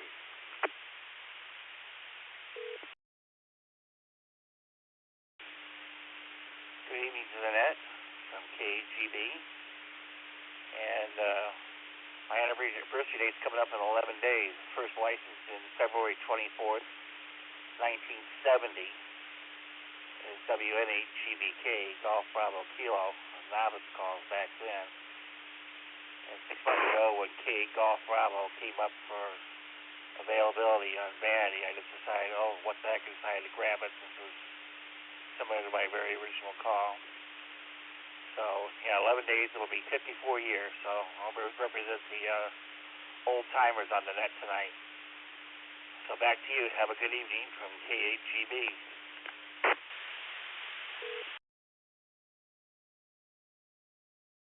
Thank you, Dave. Appreciate you joining us tonight. Next up, KE8WAY, Ryan of Martin, Ohio. Good evening, Ryan.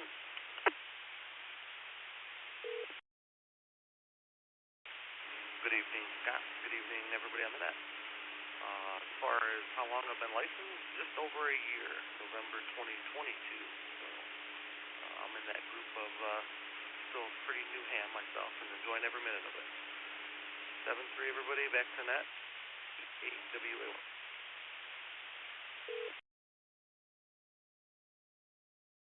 Thank you, Ryan. You had a great night, and thanks for being here with us. Next up, WB8ODF. Dave, up in the home of S&H Green Stamps, Ypsilanti, Michigan. Good evening, Dave.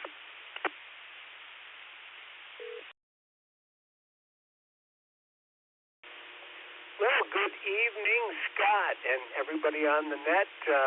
This is Dave, and Scott was first license when I was 12, and I can't even do the math.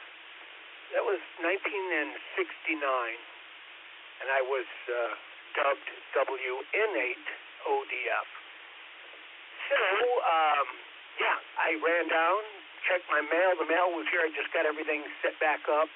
So you'll have to tell me if changing our frequency to 433-700 gets rid of our tail squelch. If not, well, I got more work to do tomorrow. Hey, Scott, thanks for doing the net.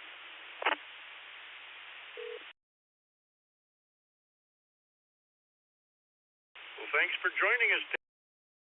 Had a great evening, and I don't know, nothing sounded unusual to me. I don't know. Have a good night. Alrighty, this is W2BLT. Let's go to the nines. If you have a 9 in your call sign, now is your chance. Please give me your call sign twice.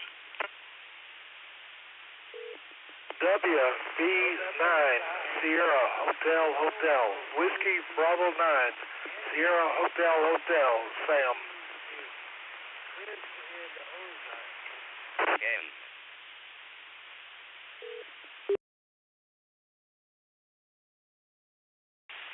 KC9, GEW, Kilowatt Charlie 9, Tango Echo Whiskey.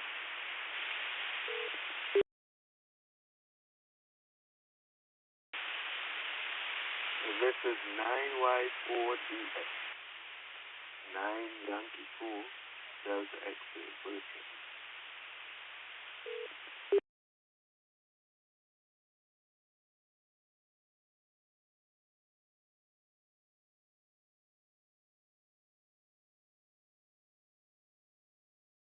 Six out of the 40 CQ zones. Since its launch in July 2022, 846 ground stations have contributed over 3.4 million telemetry and 6.2 repeater frames to the SatDogs database.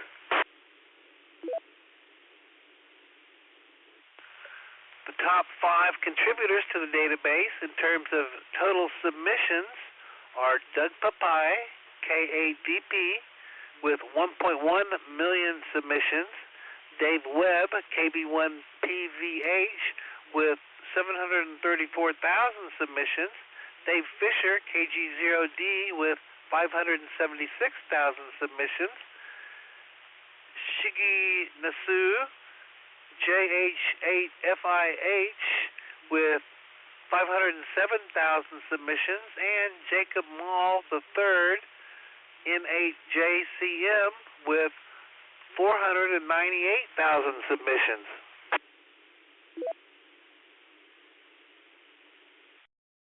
GreenCube IO-117 exemplifies the strong backing of amateur radio satellite community, extends to satellite missions, incorporating telemetry data alongside communication opportunities for radio amateurs. The forthcoming challenge for satellite missions lies in soliciting input from the amateur radio satellite community and ensuring tools are available prior to launch. Leveraging its unique orbit with capabilities, GreenCube has enabled many to attain challenging awards on satellites, such as the ARRL Worked All States and the JARL Worked All Japan Prefectures Award.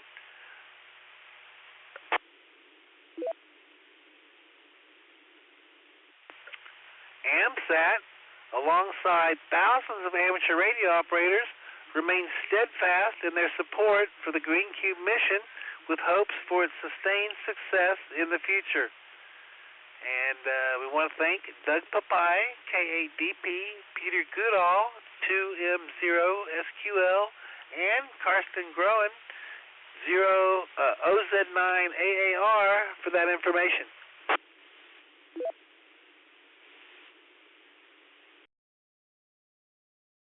Okay, this is Marty, WV5Y, and the Houston AMSAT net.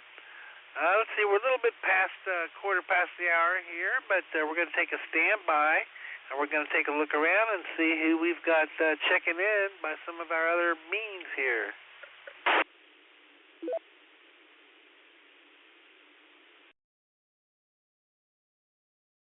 Okay, first of all, let's see, from the landline, we heard from Charlie, K5ENG, and he's over there in West Houston.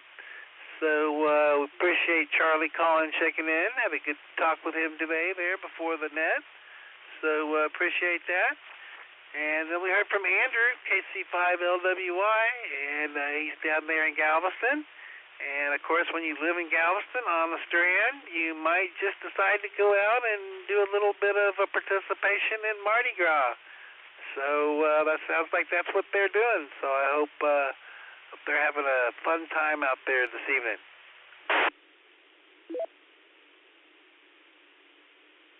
BL123.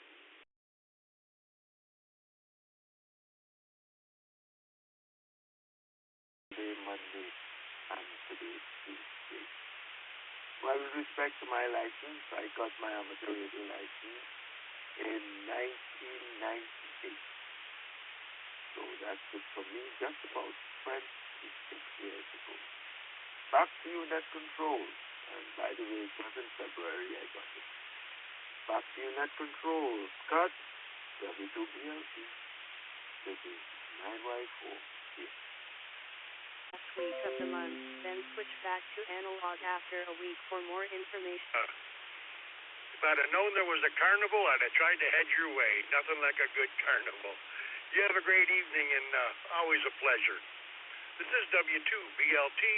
Next up, N9RPZ. Chris, in Ozark, Missouri. Looks like you're new to the system.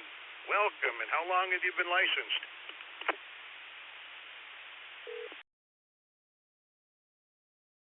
Good evening. This is N9RPZ. Guy in, let's see, October of 1992. Guy was licensed in Hammond, Indiana, and then I got my general when I was living in Southern California. So it's been around 30 years if my math is right.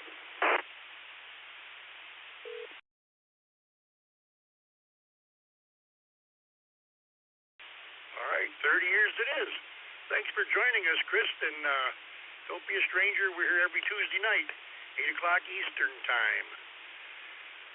Next up, KK9HAM, Albin in Pasco, Washington. Good evening.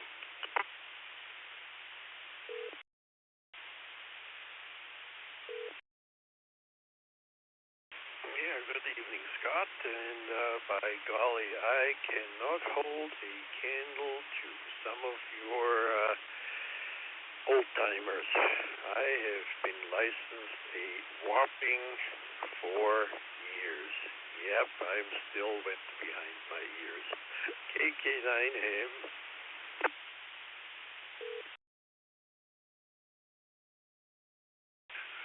Well, Elvin, that's nothing to be ashamed about. I have been licensed just a couple months short of 4 years. So, nothing wrong with that. Have yourself a great evening, and it's good talking with you again.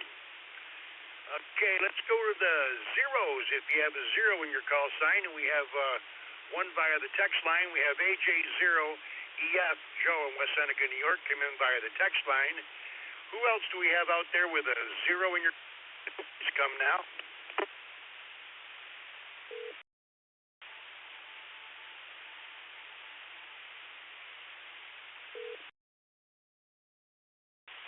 M0MSS.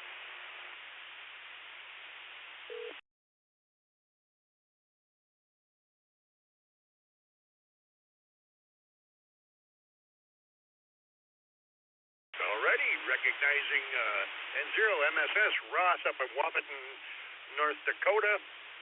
Anyone else with a 0 in your call sign? Anybody from Nebraska with a 0 in your call sign, please come now.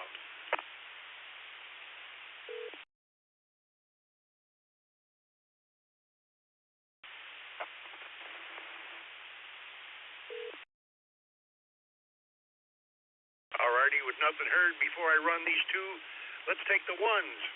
If you have a 1 in your call sign, please come now. 1 Kilo Yankee Ocean, November 1 Kilo Yankee Ocean. I double with someone, KC1 2PL.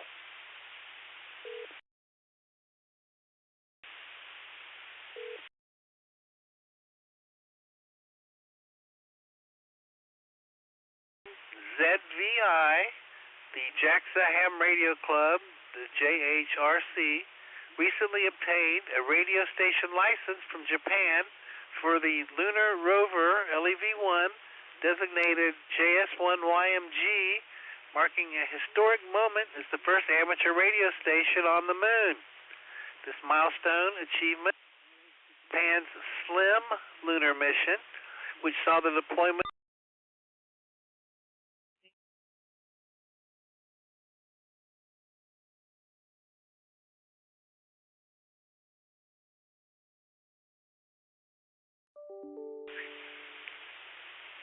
I think I got your call sign right here, but let me try November Ocean. 11902 resupply in Southeast Fire. Medic 61, 2027.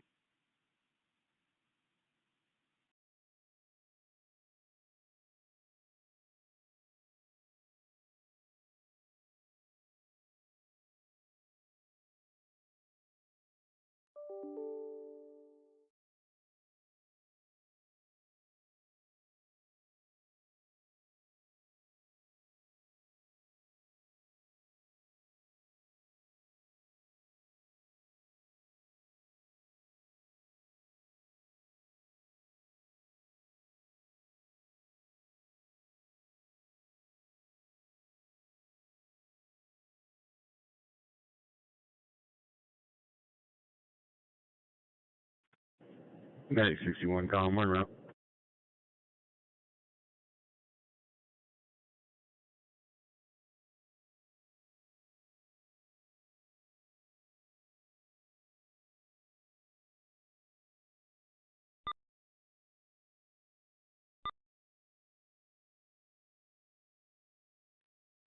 Two, permit you can hold that one.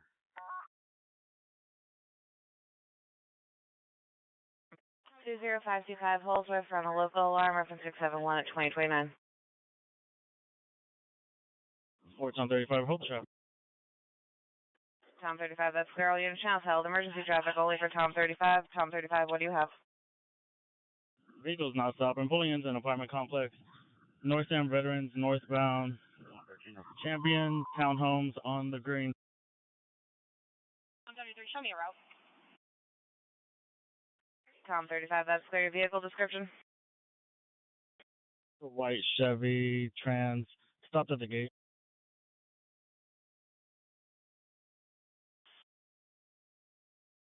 Tom 35, that's clear. GPS 102, that's clear. Tom 35, view the license plate. 4421 X-ray 64. Tom 35, that's clear.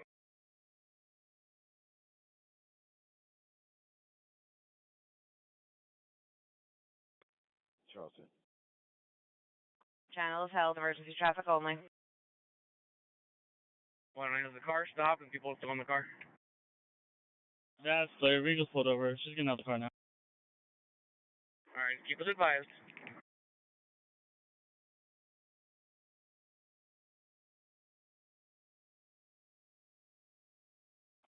That's clear. All units continue to hold your traffic. Emergency traffic only.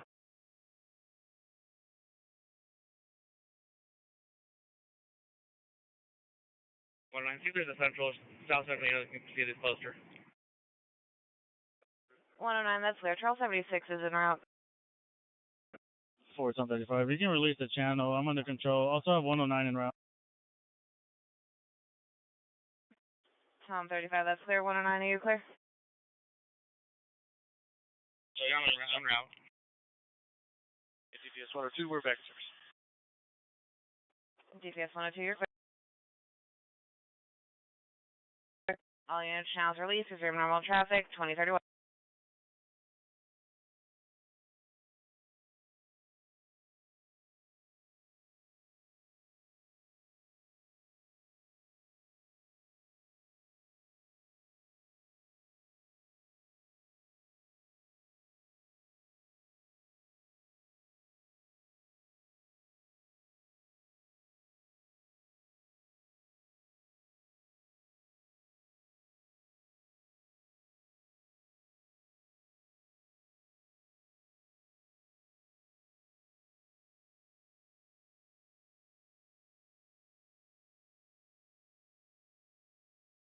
Unit 31, Charles 60, Unit 34, checking. I'm secure. I'm secure.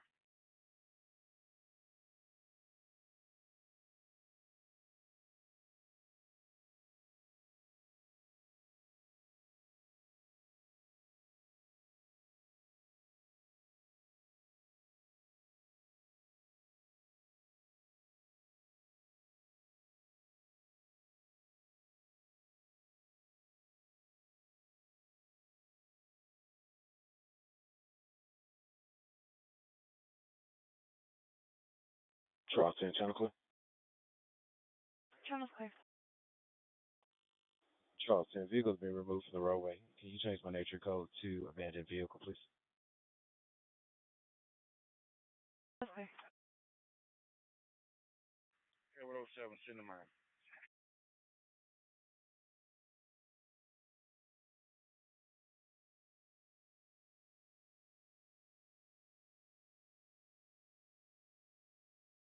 Erdo 7, clear minor accident, 1700 Letter Road.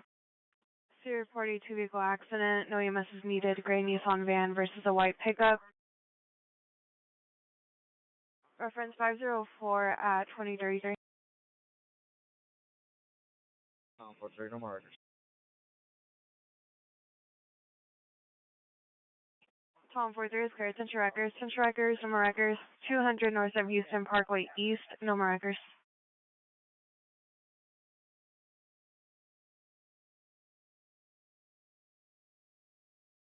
Okay.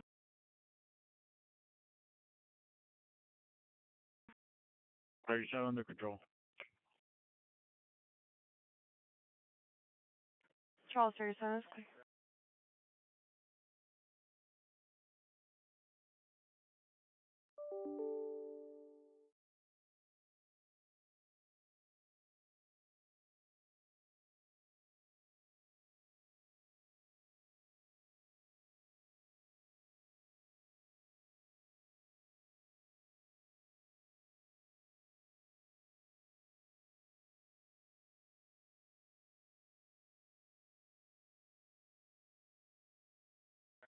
Shoot to right, this clear. 25. 3025. Can you show me arrive and demolish 905 905? That's clear at 2035.